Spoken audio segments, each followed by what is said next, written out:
ఆ అబ్బాయి మీ ఇంటికి వచ్చినప్పుడు నువ్వు చూడలేదు కదా, మరి చూసినట్టుంది. అలా రాయమన్నారండి అక్కడ కానిస్టేబుల్.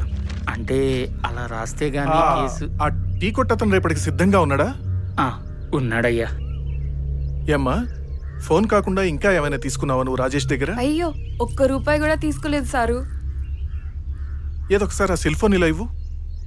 అది ఎవరికి ఇవ్వద్దన్నారు సార్ కానిస్టేబుల్. అదేంటే బాబు గారు అడుగుతుంటే ఇయే. అది కాదు, దీనిలో ఉన్న మెసేజ్లు, ఆడు చేసిన ఫోన్లు పోతే ఇంకెవరు ఏం చేయలేరని చెప్పారు. ఆ, రేపు పంచాయతీలో మన ప్రయత్నం మనం చేద్దాం. ఒకవేళ వాళ్ళు ఒప్పుకోలేదు, రెండో మార్గం కింద సెటిల్మెంట్ అన్నారనుకో, అప్పుడు మనం ఎంత అడగొచ్చు? సెటిల్మెంట్ ఏంటి బాబు? పెళ్ళే. ఇప్పటికే ఈ విషయం ఊళ్ళో సగం మందికి పైగా తెలిసిపోయినది. జేబులో చిల్లి కవ్వ కూడా లేదు. ఇక పరువు కూడా లేకపోతే బతికేటి శాతం బాబు. నీ బాధ నిజమే, కానీ మనం కూడా సిద్ధంగా ఉండాలి కదా. పోనీ ఒక 2 లక్షలు సరిపోతాయా? మీరే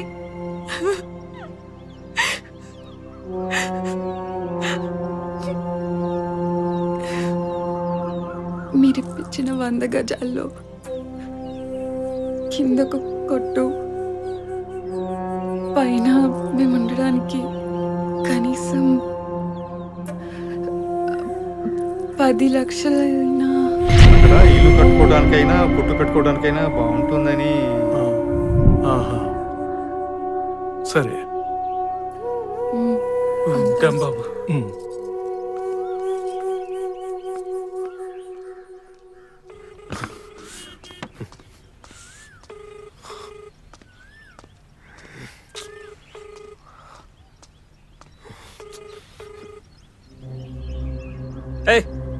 ఊర్లో ఉన్న ప్రతి విషయం నీకు కావాలా? ఇప్పుడే మా అసయ్య చెప్పాడు, జనాలు వేసుకొని రేపు రావాలని నీ ప్లాన్ అటగా.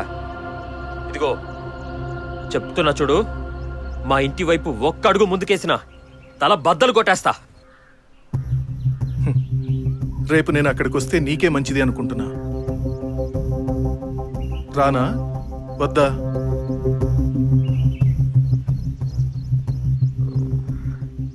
రా.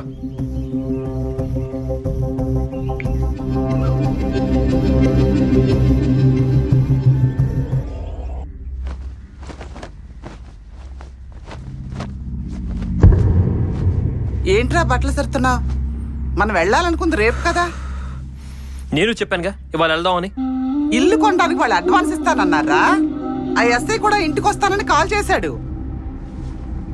మళ్ళీ ఏమైనా అయిందా ఏంటి? ఆ డబ్బులు బ్యాంకులో ఏమని చెప్పు. ఆ ఎస్ఐ గారు గుడిసెలో వాళ్ళతో వచ్చి డబ్బులు అడుగుతాడు. ప్రసాద్ గారు కూడా కొంతసేపట్లో వస్తా అన్నారు.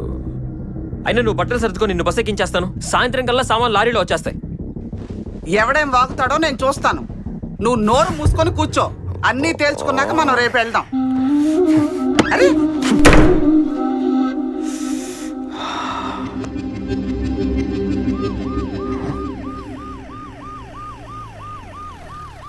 ఇంటి వెనకాల కూడా జనాలు పోలీసులు ఉన్నారేంటి? శరత్,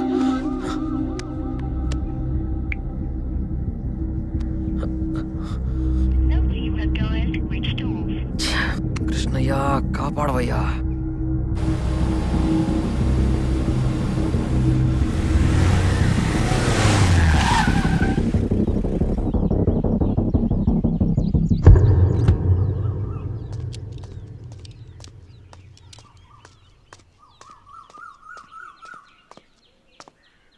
లతా, లతా, నేనంటే నీకు ఇష్టం, అది నాకు తెలుసు. అందుకే నిన్ను మాట్లాడకుండా లోపలికి వెళ్ళిపోయావు. నువ్వంటే నాకు ఇష్టం లేదు. నేను నిన్ను నమ్మను. వెళ్ళిపో.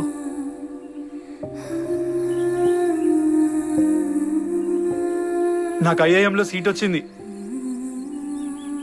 ఈ విషయం మా నాన్నతో కూడా ఇంకా చెప్పలేదు నేను. నువ్వు నాతో ఉంటే నేను నీతో ఇక్కడే ఉండిపోదాం అనుకున్నా. ఇంకా నేను ఇప్పుడు వెళ్తా. కానీ వెళ్ళిపోయే ముందు ఒక్కసారి కనబడతావా? ఒక్కసారి. లత లత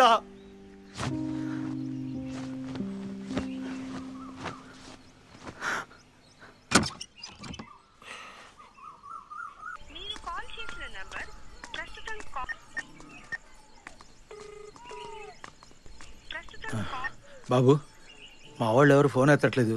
మీ వాళ్ళు ఏమైనా 5 మంది దొరుకుతారా? సరే వెళ్ళు.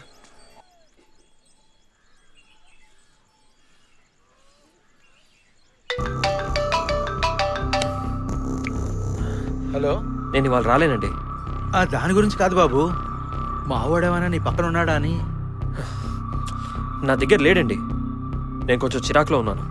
తెలుసు బాబు, నిన్నేమి ఇబ్బంది పెట్టను. ఇక్కడేమో చాలా పని ఉంది. మావాడు ఇంట్లో లేడు, నీ దగ్గర లేడు, ఫోను లిఫ్ట్ చేయడు, వేరే వాళ్ళతో. ఊరు చివర లత ఉంది కదా, దాని దగ్గర ఉంటాడు. వెళ్ళెత్తు గొప్ప. అరే అక్కడికి ఎందుకు రా రేయ్, నీ సాహసం బట్టి. అరే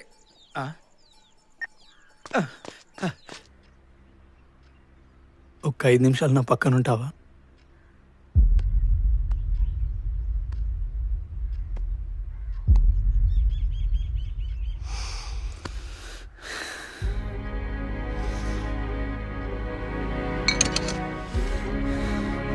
నువ్వుంటావా దీని నుంచనా?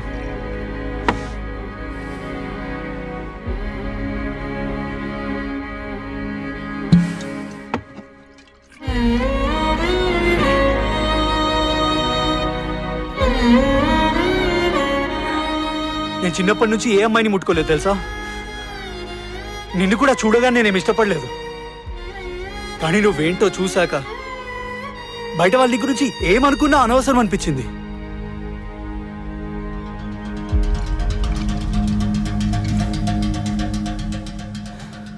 నేను నీతో ఆ రోజు పర్ఫెక్ట్గా ఉన్నానా లేదా? నువ్వు నాతో కాదు, రాజేష్తో వేసిన పందెంలో పర్ఫెక్ట్గా ఉన్నావు.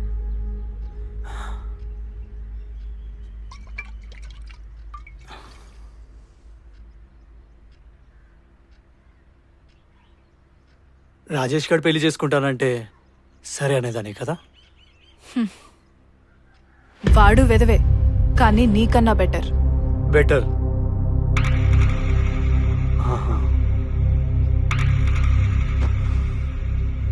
బెటరా?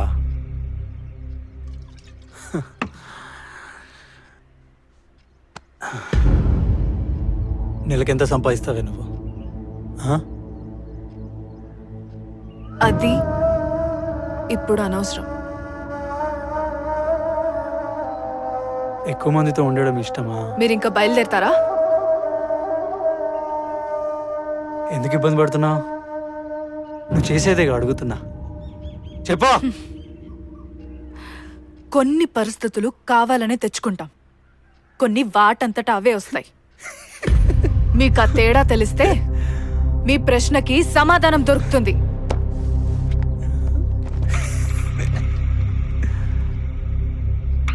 పుస్తకాల్లో చదివింది తప్ప చెప్తున్నావా? ఈ పనులన్నీ మానేసి పవిత్రంగా ఉండవే. నీకో జీవితాన్ని ఇస్తానంటే బిల్డప్ ఇస్తున్నావేంటి? ఇంకా నీకు మర్యాద ఇవ్వలేను నేను. బయటికెళ్ళు.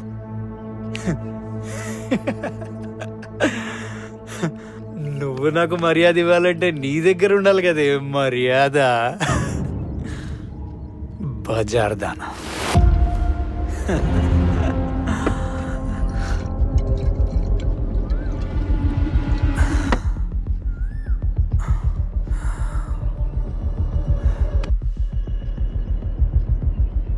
ఎవడో నాడుతోడు ఈ ఊరికొస్తే పుట్టినట్టున్నది.